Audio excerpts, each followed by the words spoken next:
Part 2। अब तक आपने सुना कि कावेरी जी अपनी तीनों बेटियों ईशा, मोहिनी और सुहाना की शादी 3 घर जमाई लड़कों के साथ करवा देती है। उन्हें लगता है कि ये लड़के शायद घर का कामकाज संभाल लेंगे, लेकिन उनके तीनों घर जमाई बहुत आलसी थे। वो नौकरी भी नहीं करते थे और बाहर का काम भी नहीं। कावेरी जी ने अपनी बेटियों से कहा कि वो प्रेगनेंसी का बहाना बनाकर अपने पतियों को सबक सिखाए। अब सुनिए आगे। मम्मी, आपने जैसा कहा था हमने वैसा ही किया, लेकिन देखिए ना, विवेक का हाल तो वैसा का वैसा ही है। घर में ना सुबह का नाश्ता बनता है और ना खाना। नौकरी पर जाने की बात करूं तो खाने को दौड़ते हैं मुझे। हाँ मम्मी, मैंने भी सुमित को कितनी बार कहा कि अगर नौकरी नहीं करनी तो कोई छोटी सी दुकान ही खोल लो। घर का खर्चा कैसे चलेगा? देखो दोपहर के 12 बजने आए और जनाब अभी तक सो रहे हैं। हाँ मम्मी, ईशा और सुहाना ठीक कहती हैं। अविनाश का भी यही हाल है। जब मैंने अपनी प्रेगनेंसी के बारे में कहा तो मुझसे कहने लगा, अरे दूसरी लड़कियां तो 9-9 महीने तक नौकरी करती है, बस डिलीवरी के टाइम छुट्टी लेती है। मोहिनी, तुम भी नौकरी करो। अब मुझे कहाँ नौकरी मिलेगी? मम्मी बताओ अब मैं क्या करूँ? हे भगवान, क्या सोचकर घर जमाई दामाद लाई थी मैं कि मेरी बेटियां मेरे पास रहेंगी और खुश रहेंगी, लेकिन इन आलसी दामादों ने तो हमारी जिंदगी को भी प्रॉब्लम में डाल दिया है। मैं तो कहती हूँ मम्मी, हम लोग वापस अपनी जॉब पर जाना शुरू कर देते हैं। बता देते हैं इन लोगों को कि हमने प्रेगनेंसी का बहाना किया है। नहीं नहीं बेटा, ऐसी गलती भी मत करना। अगर तुमने ऐसा किया तो इन तीनों की आदत और ख़राब हो जाएगी। अरे आज नहीं तो कल कभी तो तुम प्रेग्नेंट होगी, तब वापस यही प्रॉब्लम आएगी। तब क्या करोगी तुम तीनों? हाँ मम्मी, आपकी बात तो बिल्कुल सही है। इन लोगों को तो सुधारना ही पड़ेगा। लेकिन कैसे? अपने बच्चों के आने की खबर सुनकर भी इन लोगों पर कोई असर नहीं हो रहा। पैसे कमाने के लिए घर से बाहर निकलना ही नहीं चाहते ये तीनों। अब मेरे दिमाग में एक प्लान आया है। तुम तीनों चिंता मत करो, उन तीनों को बुलाओ, फिर मैं बात करती हूँ। थोड़ी देर बाद कावेरी जी अपने तीनों दामादों को सामने बुलाकर अपनी बात कहना शुरू करती हैं।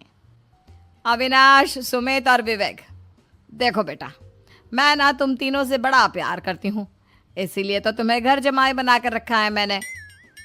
अरे मम्मी जी, सीधे सीधे कहिए ना, क्या बात है? प्यार तो हम भी आपको बहुत करते हैं।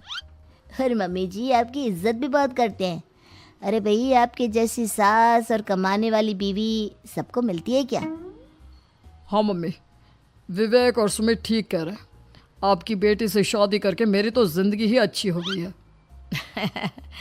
जानती हूँ मैं, और ये भी जानती हूँ कि तुम तीनों अपने अपनी बीवियों से बहुत प्यार करते हो। बेटा, बात ऐसी है कि हमारे कुल गुरु ने कहा है कि प्रेग्नेंट होने के बाद मेरी तीनों बेटियां शुरू के 4 महीने हमारे गांव में जाकर रहेगी, जहां मेरे चाचा जी रहते हैं। अरे लेकिन क्यों मम्मी, गांव में जाकर रहने की क्या ज़रूरत है इन तीनों को? वो क्या है ना बेटा, हमारे परिवार को एक श्राप है। अगर मेरी बेटियों ने यहाँ पर बच्चा पैदा करने की कोशिश की तो उनके बच्चों को कुछ भी हो सकता है। इसलिए अब से लेकर 4 महीने पूरे होने तक इन्हें गांव वाले घर में रहना पड़ेगा। हाँ तो इसमें प्रॉब्लम क्या है मम्मी जी? हम भी वहाँ जाकर रहेंगे, पिकनिक मनाएंगे। अरे भाई, बीवी जहाँ हम भी वहाँ। हाँ यार, आइडिया तो बहुत अच्छा है। शहर की ज़िंदगी में रह रहकर परेशान हो चुके हैं, अब कुछ दिन गांव में बिताएंगे।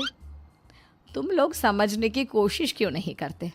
तुम में से कोई भी वहाँ नहीं जा सकता, और मैं यहाँ रहूँगी ना तुम तीनों के साथ।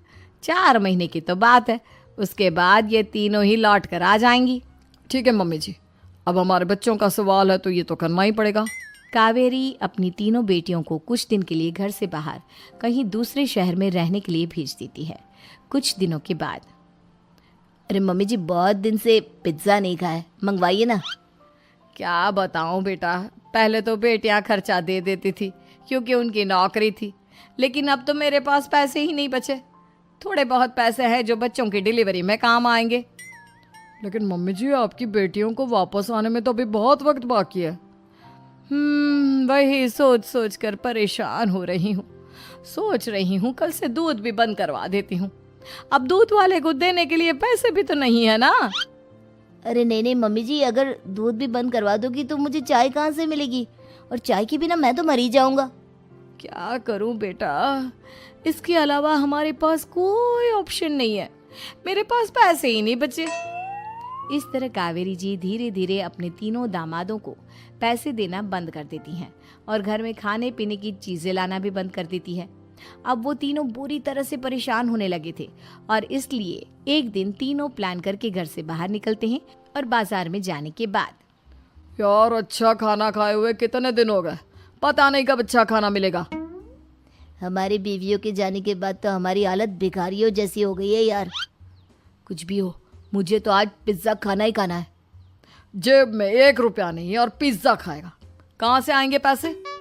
अरे देख वहाँ सामने बोर्ड पर क्या लिखा हुआ है, कंप्यूटर पर काम करने के लिए एक आदमी की आवश्यकता है। भाई मैं तो जा रहा हूँ, काम करूँगा और शाम तक पैसे लाकर आराम से पिज्ज़ा खाऊंगा। जा जा, तुझे कोई काम नहीं देने वाला, हम तो घर जा रहे हैं। चल भाई सुमित। सुमित और अविनाश वहाँ से चले जाते हैं और विवेक उस कंप्यूटर शॉप पर सारा दिन काम करके 5,000 रुपये कमा कर घर लौट कर आता है और अपने खाने के लिए अच्छी अच्छी चीज़ें भी लेकर आता है। ये देखकर विवेक और सुमित के दिल में भी कुछ पैसे कमाने की इच्छा जागती है। अरे सुबह सुबह कहाँ चल दी है तुम? मम्मी जी एक बहुत अच्छी जगह मिली है, कंप्यूटर पर काम करने के 5,000 मिले थे कल मुझे। अगर रोज काम करूंगा तो पूरे 40,000 की तनख्वाह। अरे वाह, ये तो बहुत अच्छी बात है दामाद जी, आपको जाना ही चाहिए। सुमित और अविनाश विवेक को इस तरह तरक्की करते देखकर परेशान हो जाते हैं और वो दोनों भी काम की तलाश में निकल पड़ते हैं। धीरे धीरे उन दोनों को भी काम मिल जाता है। अब कावेरी के तीनों दामाद छोटी मोटी नौकरी करके अच्छा पैसा कमाने लगे थे। एक दिन कावेरी उन्हें अपने पास बुलाती है। अरे वाह, विवेक 40,000 कमा लेता है, अविनाश 60,000 और सुमित तुम भी 40,000 के आसपास कमा ही लेते हो। कुल मिलाकर तुम अच्छे खासे पैसे कमा रहे हो बेटा। हाँ मम्मी जी, बहुत मजा आता है जब महीने के एंड में मोटी रकम हाथ में आती है। पूछिए मत मम्मी जी, घर में रहकर रोटी बना बना कर औरतों जैसा महसूस होने लगा था मुझे तो। हाँ बेटा, तुम तीनों की बात तो बिल्कुल ठीक है और जानते हो अब तुम तीनों की पत्नियां भी वापस लौट कर आने वाली है। लेकिन मम्मी जी अभी तो उन्हें गए सिर्फ 2 महीने हुए हैं, आपने तो कहा था वो 4 महीने के बाद लौट कर आएंगी। ऐसा कुछ नहीं है बेटा, मैं सिर्फ तुम तीनों को सबक सिखाना चाहती थी कि आदमी घर में बैठकर बीवी की कमाई खाता हुआ अच्छा नहीं लगता। इस दुनिया में हर इंसान को मेहनत करनी चाहिए, काम करना चाहिए, चाहे वो औरत हो या आदमी, ताकि अपने परिवार को संभाल सके। कावेरी की बात सुनकर उन तीनों को अपनी गलती का एहसास होता है और कावेरी उन्हें सच बता देती है कि ईशा, सुहाना और मोहिनी शहर में ही कहीं दूसरी जगह रह रहे थे। शाम के वक्त उन तीनों की पत्नियां लौट कर आ जाती है और कावेरी जी का परिवार एक खुशहाल परिवार की तरह रहने लगता है।